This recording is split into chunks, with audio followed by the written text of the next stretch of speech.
Bonjour et bienvenue à ce 6e jour sous le thème « Le Seigneur se souvient ». Le passage que nous allons examiner est tiré du psaume 20, verset 4, il est écrit « Il se souvient de toutes tes offrandes et qu'il agrée tes holocaustes. » Pause. Tout au long de ce programme, nous avons commencé par la repentance sous le thème « Je ne suis pas la viande dans la chaudière ». Nous avons commencé par la repentance et nous avons pu examiner tout au long de l'année ce qui est en nous qui ne glorifiait pas l'Éternel. Nous avons poursuivi avec la capacité ou les facultés d'un enfant de Dieu de comprendre que Dieu seul peut les délivrer et que Dieu seul tient les commandes de leur vie, à condition de faire attention à leurs choix et d'avoir un cœur pur et disposé à marcher avec lui. Depuis l'Ancien Testament, les offrandes ont été pour les enfants de Dieu une manière de bâtir des autels à Dieu, de bâtir des mémoriaux. Et la loi des semences et des moissons n'a jamais trompé.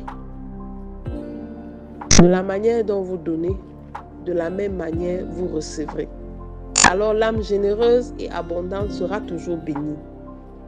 Mais à ceux qui retiennent, il leur sera aussi retenu. Deux aspects sont à relever de ce passage. Le premier, c'est qu'il se souvient de toutes tes offrandes. La plupart du temps, lorsque Jacob a bâti l'autel, lorsqu'Abraham l'a fait, c'est parce qu'ils espéraient recevoir quelque chose en retour, un regard favorable du Seigneur à leur endroit. Au travers de leur sacrifice, ils espéraient que le Seigneur se rappelle d'eux et leur donne en retour des récompenses. Et forcément, Dieu le fait. Mais pour ça, il faudrait que nous puissions déjà faire des offrandes à l'Éternel. Parce que l'Éternel regarde favorablement à ceux qui donnent, mais qui donnent avec un cœur sincère. Et c'est de cette manière que se déversent sur nous toutes les faveurs de Dieu et toutes ses bénédictions. À ceux qui ont bien entendu disposer leur cœur à les recevoir, on ne corrompt pas Dieu.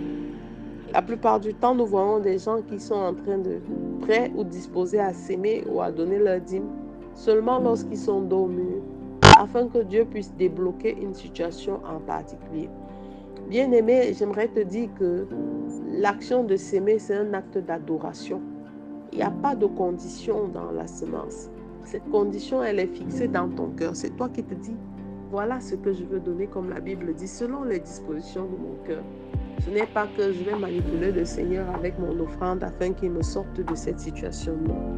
Cette offrande, Dieu s'en souvient toujours. Parce qu'il se souvient que tu as spontanément manifesté l'amour à l'endroit de ton prochain. Tu as manifestement s'aimé dans sa maison et qu'il se rappelle de cette offrande, de ces semences au moment venu, lorsque ses faveurs se déploient dans ta vie. Le deuxième aspect de ce passage, c'est qu'il agrée tes holocaustes. Le Seigneur accepte tes sacrifices. Avant, les hommes consumaient du bétail, de la viande qui devait monter au Seigneur comme un parfum agréable. Alors là, il savait que tout était parti, l'holocauste était parti et maintenant, il devait en retour attendre quelque chose. Il y a toujours quelque chose à recevoir après un sacrifice. Il ne s'agit pas seulement du sacrifice financier, mais lorsque vous voulez un mariage excellent, il y a des choses que vous devez sacrifier. Lorsque tu veux éduquer les enfants ou tu t'attends à ce que des enfants aient une éducation exceptionnelle, tu sais des sacrifices qu'il faut faire. Alors chaque sacrifice a un retour positif. Chaque sacrifice a une récompense. On ne peut pas l'évaluer, mais avec le temps, on réussit à faire le feedback et se dire, ça c'est la récompense, ça c'est ce que j'ai eu au travers du sacrifice que j'ai fait pour avoir ci ou ça. Lorsque vous voulez réussir dans la vie, vous devez sacrifier certaines choses pour pouvoir impacter, pour pouvoir avoir une vie décente, pour pouvoir vous distinguer de la masse. Alors, pendant ce programme, j'interpelle encore les uns et les autres. Parce que bâtir ou s'aimer, c'est bien, mais s'aimer pour l'œuvre de Dieu, c'est davantage bien parce que La Bible dit que nous sommes des sacrificateurs. Et par rapport à ce programme de fin d'année, nous vous invitons davantage à s'aimer pour la construction du temple de l'église mère qui est à Douala, à Cambo. Et comme vous voyez en image, les travaux ont nettement évolué. Il n'y a plus de risque de nuisances sonores par rapport aux voisins. Et nous bénissons tous ceux qui ont pensé contribuer ou s'aimer pour l'avancement de cette œuvre. Et encourageons ceux qui ne l'ont pas encore fait à s'y atteler. Dieu se souvient et ce sera votre point de contact. Au travers de votre semence, vous pourrez soumettre des sujets de prière pour la fin d'année qui seront présentés à l'autel du Seigneur. Au travers de cette semence, vous bâtissez un autel en disant au Seigneur, souviens-toi de ce que un jour j'ai sémé dans ta maison. Il y en a qui l'ont déjà fait par le passé, mais je sais qu'il y a certains qui m'écoutent qui n'ont jamais fait. Le Seigneur t'offre par ma voix aujourd'hui une occasion de bâtir un autel dans sa maison.